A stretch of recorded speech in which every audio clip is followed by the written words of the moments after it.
Okay, so hello everybody, welcome to this episode of Sapphic Sentiments. Today I'm here with Kiara's friend Lina, and we are going to be, well, same format, you know the drill. So if you want to introduce yourself, say like your name, pronouns, your sexuality, anything you feel is pertinent to like introducing yourself to the audience. Yeah. Hi, I'm Lena. I use he, him pronouns. I'm a trans masc lesbian, and I'm sick right now, so excuse any sniffling you pick up. Totally cool, totally fine.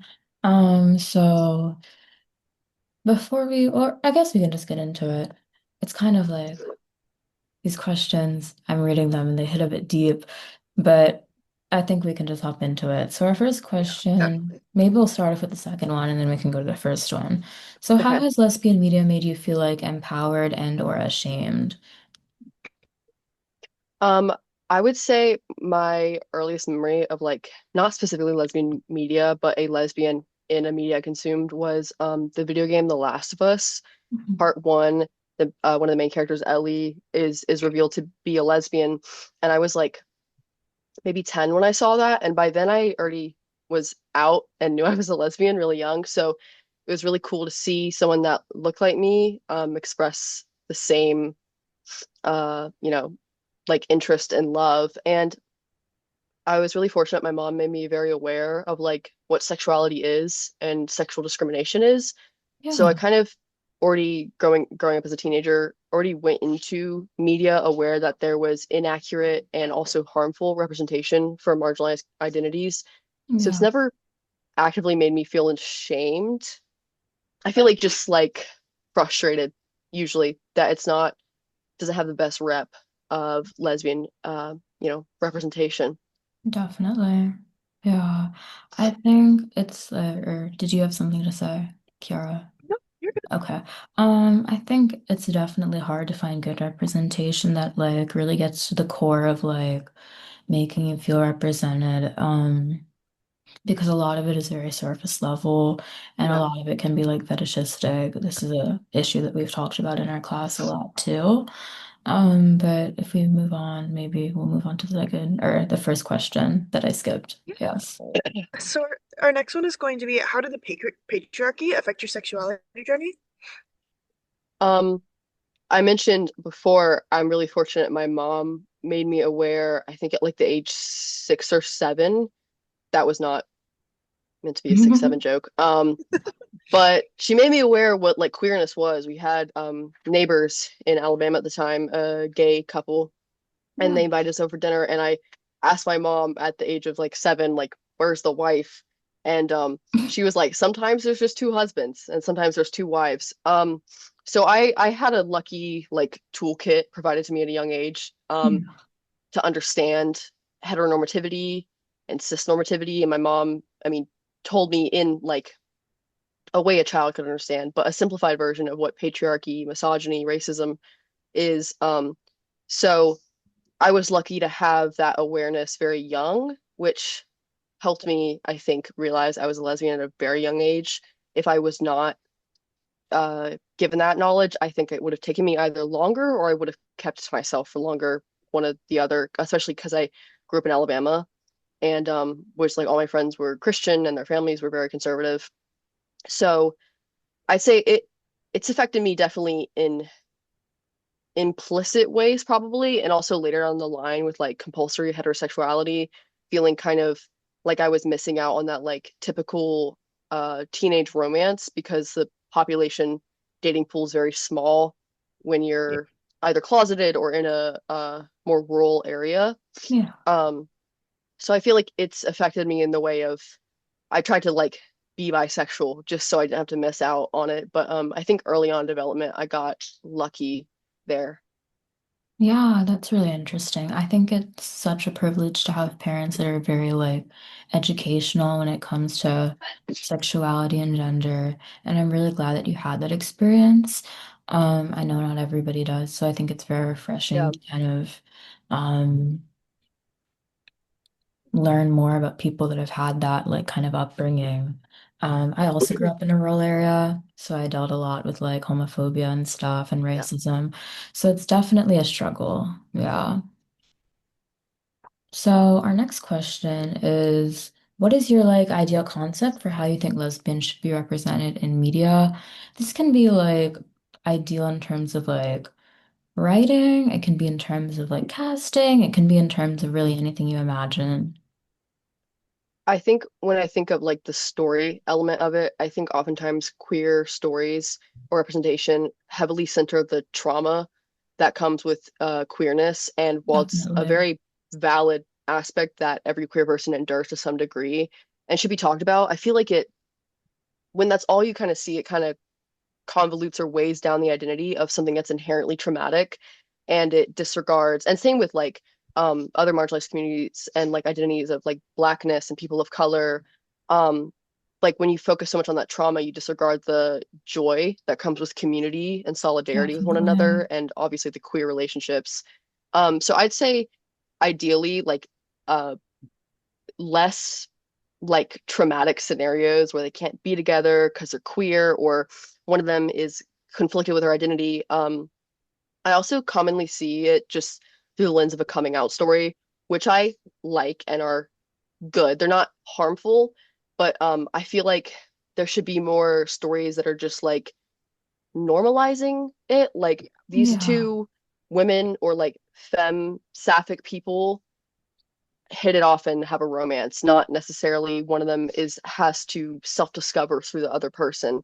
um which again isn't inherently bad, but I feel like it's more common to see. And also when it comes to like casting, I feel like when I think of lesbian representation, I think of what I've seen as white thin women, Hmm. and lesbian identity is so vast and is everyone of every body size and height and ability, disability, and religion, and also geography. I think of most representation I've seen as Western or Yeah. like West European. Hmm. So definitely encapsulating the diverse culture, ethnicity, race, geography that comes along with that too would be better. Yeah, I think you made a really great point about like having more positivity, especially on like lesbian media, because I feel like in terms of queer media as a whole, we do see a lot of positive stories from like the gay side of it, like the MLM side, but a lot of lesbian media is just like really depressing for like no reason. Yeah. And I think it's like a huge disparity between the two. And I think that we should have more positive, like just positive and more like casual stories about lesbianism, really. I think it like alienates queer people almost. Like Yeah. it's feeding into that narrative that queerness is wrong or super difficult or super sad and like depressing. Like there needs to be more emphasis on the fact that queer people are just like any other people. We love in the Yeah. same ways. It's not any different. It's the same as straight relationships. And yeah, Yeah, I think it definitely also has a lot to do with like illustrations of privilege, really, because a lot of like at least like gay romances that I see, you can definitely see like the privilege of being male, like being portrayed through the storyline.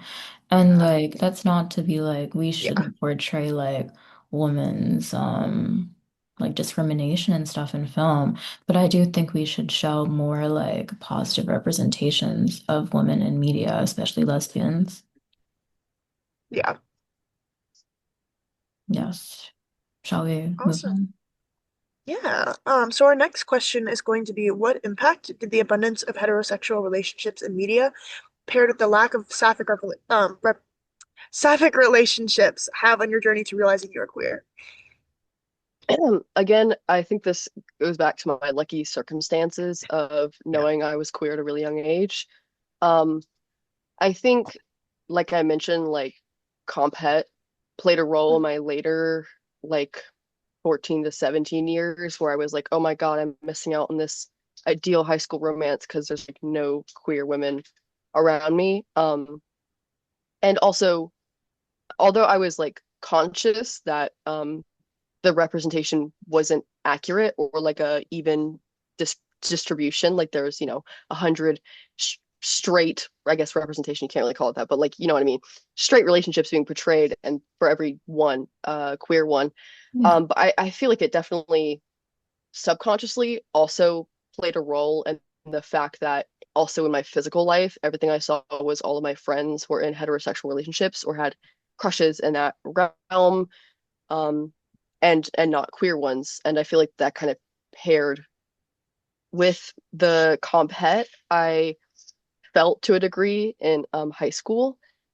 And yeah, I think it also because of my raising with my mom, I feel like I was more aware, like easily able to spot, not saying I'm like a scholar and good at representation, but being able to spot like this is kind of messed up.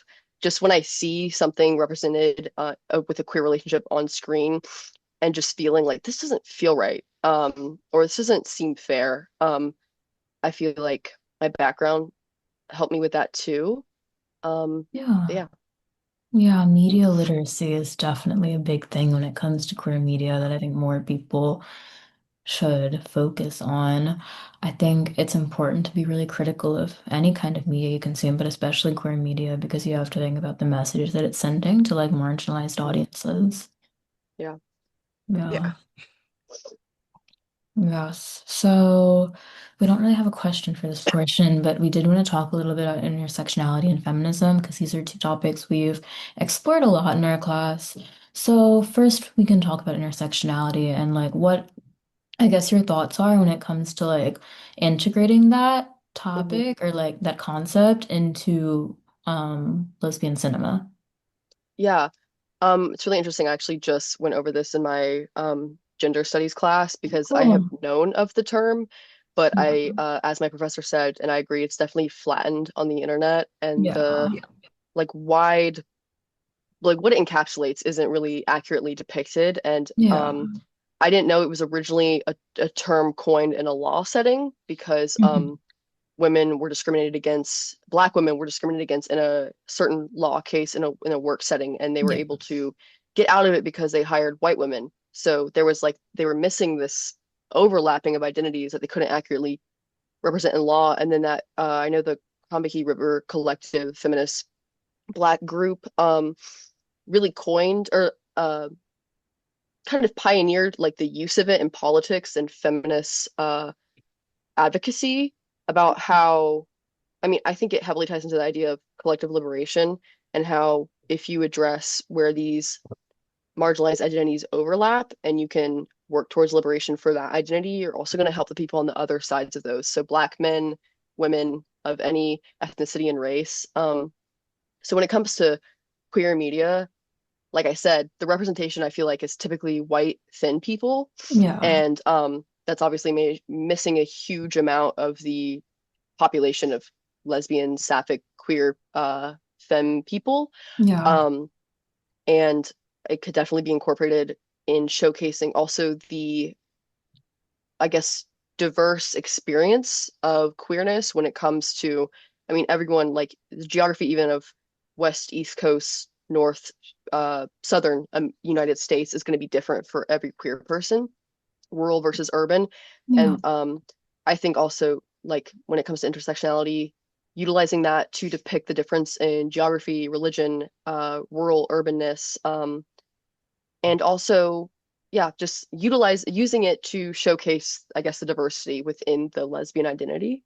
Yeah, definitely. I think we do need a lot more. Just like we see a lot of like Eurocentric slash white representation, or not even representation, just white portrayals of lesbianism, along with like very urban representations and very like upper middle class representations. Hmm.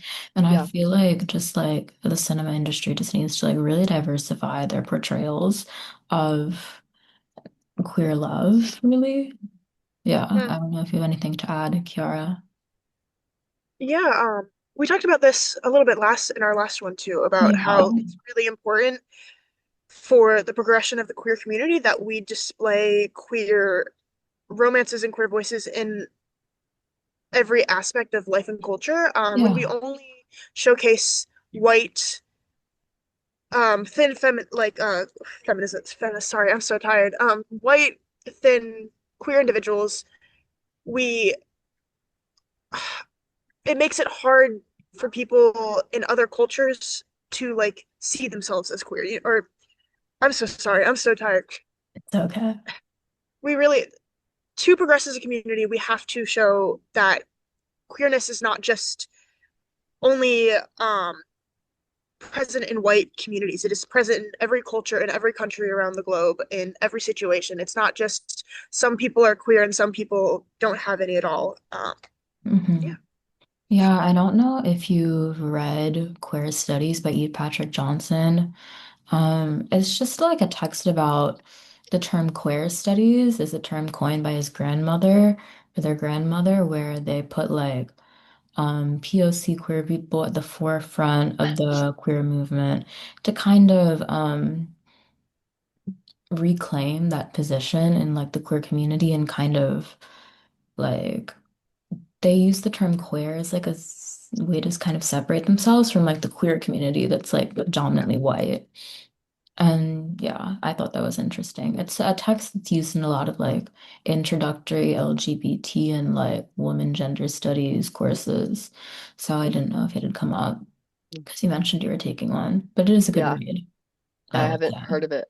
I'll have to add to the list. And Yeah. also, I just had a thought pop in when it comes to representation. I Yeah. forgot to mention the diversity of like gender expression. Yeah, Um, definitely. Typically, you see feminine uh women with other feminine women. And I think the idea of gender nonconforming lesbians is it's unfortunately too alien to a lot of people in the queer Yeah, community, definitely. and it's really hard for them to reckon with that non-binary people identify as lesbian, Yeah. butches exist, and also Yeah. not making, I guess, stereotypes or like correlating like, oh, you're butch, so you must be gender nonconforming, but that is a umbrella. Butch people can be cis, can be not, and whatnot. And I feel like there's another one I had a thought, but I lost it. But yeah, that representation with the gender presentation as well. Definitely, yeah. There is a lot of like femme for femme media in like the realm of lesbian cinema, and I feel like there should be, I mean, there's a lot of like butch femme stuff too, Hmm. but I feel like there should be more like portrayals of just like varied types of gendered expressions. Yeah, Yeah. and I also think when it comes to butch femme, I'm not the most like well versed in lesbian Mhm. representation, which is sad as a lesbian, but I feel like when I think of like the most popular butch femme, it's especially in like the fandoms I'm in online, it's Yeah. like not the healthiest Yeah. representations or not really what butch femme like stems when it comes to the politics. Yeah. And it just came back to me. Another thing about representation is not when you're talking about like sapphic people, not just lesbians. I feel like there needs to be a greater understanding and like less alienation of bisexual women or pansexual, just sapphic Yes. women in general, Definitely. sapphic Yeah. people that identify closely with like their lesbian peers, but maybe Yeah. not utilize that term because there's a lot of also with people that identify with lesbian, there's a lot of policing of like you were in a straight heterosexual relationship for 5 years or whatever, so it like docks points off your authenticity. Oh It's yeah. really weird, but I think we got to normalize the evolution people go throughout their life because people don't realize their how they identify until they're 60 sometimes. So Yeah. Definitely, definitely, yeah. I think we're good to move to the film portion. You mentioned talking about blue as the warmest color yeah. for your film that talks about like representation, whether it's good or bad or in between. Hmm. You can talk about that. If you want to mention any other films, feel free, but the floor is yours. Yeah, so that was what, weirdly enough, a really early us film. I'm really young. Shouldn't have been watching that super young. I didn't know what I was getting into. It's extremely explicit. From what I can remember, I didn't finish it because I was so uncomfortable. Because I think it's like 2-ish hours, but it's a Yeah. lot of extended sexual sex scenes with the two main characters. And I also can't remember the plot line if it's I feel like I kind of remember there was some sort of power imbalance in the relationship. Either one of them was like a artist that was more well known, or there was an age difference. I'm not sure, but Yeah. it's not good representation. It's highly sexualized and kind of catered towards men, Yeah. and just kind of feels like an extended cut of a pornography sequence. And I know there was definitely controversy around the actual production. I can't remember how you pronounce her name, Leah Sado. One of the actresses like Yeah. broke down in a press conference for Yeah, it I because do remember this. I can't remember if there's like a lack of intimacy coordinator or just like a lack of. I mean, I know like the actors expressed concerns like I mean, it's like emotionally taxing to be filming a sex scene that's like 8 minutes, but in reality, that's like 3 hours of production work, Yeah. and just no breaks, being in a room full of men with equipment, and just there was the emotional delicacy was not treated appropriately, and also I would argue it there just doesn't need to be that much sex, Yeah. especially in how it's positioned. And I also remember early on there was a heterosexual sex scene was pretty graphic as well with one of the characters who had like recently gotten out of a relationship with her boyfriend. And I just remember thinking like, why am I watching this? What does this add to the context? I feel like you can depict that a woman is going through like this sexual identity discovery. And like I said, normalizing the fact that women are not bad lesbians or something for being with men in the past without this kind of graphic, um, pornographic depiction of the relationship prior. But yeah, I just overall I think it's not good. Yeah. And that's yeah, I if I can go on to another Of media course. piece, Yeah. yeah, I Too. um have recently had so many new thoughts arise about Arcane, the Mm. Netflix animated show. I Yeah. do love the show and I do love Caitlin and Vi as characters. Hmm. But I did some more, I guess, like research on like Butch Femme and the politics behind it and the relationships and also the like show's politics, starting out very like leftist in the first season and then turning very centrist in the second season. Hmm. And when I say there's bad Butch Femme representation, I'm talking about Arcane because I could write my own essay on this, but like it's just an it feels like a like a slight against Butch Femme people and like the Hmm. history of like cop abuse Yeah. and the gendered violence against butch presenting people by police. Um, because Vi becomes a police officer when her Yeah. parents were murdered by cops, and she seems to have her trauma is not really addressed or treated as trauma in the show. It's just like she spent 7 years in jail, so now she's a badass and really buff, which I love buff women, but they really neglected the emotional damage that would do to a person. Yeah. And yeah, I just have many gripes with that show's like shift in politics, Yeah. and the kind of heralding online of this being like the pinnacle of like uh new age or contemporary like butch femme representation when it comes to Yeah. animation.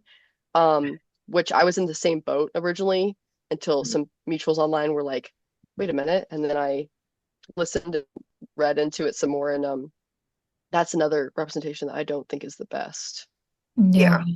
definitely. I think there is, I'm going to make 2 points. I think there's a lot to say about blues warm color in terms of the male gaze. There's a lot to say in general about like when a lesbian film is made by a male director, you can definitely Mm, tell yeah, like what their intentions were, whether they were thinking from more of like a lens of like introspection and like intimacy as opposed to like what sells. I think that's a really good like I could talk about that for so long. But I also think yeah, it's like definitely you brought up that a lot of like what you learned about butch from politics was through like these online spaces. And I think it's important to have like these critical online spaces that you can like engage in. And I think that we talked about this in our class that the new wave of feminism is really through like online communities. And I think that's like a really important point to make. yeah. Yeah. Yeah, go ahead if you do you have. Um, I also feel like the like with a lot of young people, like myself, Yeah. just getting lots of information interaction with queer people online and especially Yeah. like fandom circles, Yeah. um, has this, I mean, it has an issue with like obviously the toxic fandom culture of like just Hmm. like being mean because you don't like a character, you don't ship a certain couple. Yeah. Um, and I also feel like I don't really know what there is to say, but there definitely is things to say about the connection of queer representation currently and post-feminism and like Yeah. the rise of conservatism and Yeah. like the reestablishment of like individualism and like self-surveillance and like women Yeah. policing one another. And I feel like it's turned into there's a video I've been meaning to watch on YouTube about like when you're gay but not queer, kind of a Mhm. rise in like I mean queer people distancing themselves from queerness, being like, I'm like not like those queer people. I'm Yeah. like the chill ones. I'm not like a rainbow gay or whatever. And Yeah. it's, Yeah. it started off as like funny surface level jokes that I kind of didn't bat an eye at. And now I'm realizing like, oh my God, this is infighting. This is creating more division and pandering to right wing spaces. So Yeah. disturbing. Yeah. Yeah. Definitely like a dog whistle kind of. Yeah. It's like you reminded me of an interview from the Brokeback Mountain now actors like Heath Ledger and whoever the other Jake Gyllenhaal. Yeah. Um, they both had like made statements about their characters being like exceptional queers in the sense that like if they hadn't found each other, they wouldn't like turn out to be queer. And I think Mm. statements like that are just like so harmful to the queer community because it's just like a very like ostracizing to the queer community and very um very just like honestly rude. I don't know Yeah. what better word to think of, but it's just like these statements they kind of portray that you're like not like other queers in a way that really like exemplifies a hatred for your own community. Yeah. Yeah. Yeah. I also think that comment made by those actors from Brokeback Mountain can kind of reinforces the stereotype with sapphic people or lesbians that you haven't found the right man yet. Yeah. Which, Yeah. oh my God, it's still so common. Yeah. Um, when and even like an example I have recently or somewhat recently, a coworker was like just getting married and asked me, I guess maybe they assumed I was older, maybe I'm expected to be thinking about marriage at 20 years old. I don't know, but they were like, so what are your plans? And talking about like my future husband, and I was like, well, I don't like men. And they were like, okay, well, your future wife. And then they were asking me about kids, and I was like, what makes you think I want kids? And they were Yeah. like, Yeah. well, queer people can still have kids. And I was like, you're almost there. Like you're like kind of progressive, but you're like still not. Yeah, Yeah. Because they still exactly. expect people with uteruses or To want wombs or whatever children. to want Yeah. children Yeah. inherently. And like it kind of adds this like not that I necessarily deal with this guilt, but like this weird layer of guilt of like when you're young, a lot of people um don't want kids and continue to not and don't have kids. Yeah. But maybe they realize they do, like I have. Like Mhm. in the past year, I've kind of switched up on this, and it made me like kind of like I almost out of spite wanted to stick with my original like desire because I feel like I'm proving them right, which I know I'm not like giving into some sort of like nature's call or whatever, but it does kind of add this layer of shame for people that realize later down the line that like they're conforming, which I guess in the grand scheme of things they are, but also like people can pursue their own life goals and what makes them happy. Yeah, But Yeah. yeah, definitely. Yeah. Well, I think honestly, that's all the time we have for today. We have talked a lot about a lot of different things, and I really appreciate you volunteering to be on this podcast. It really means a lot to us. So yeah, thank you so much, Lena. We really of course. appreciate it. Thank And we really you. liked hearing your thoughts. You're very well spoken. Thank you.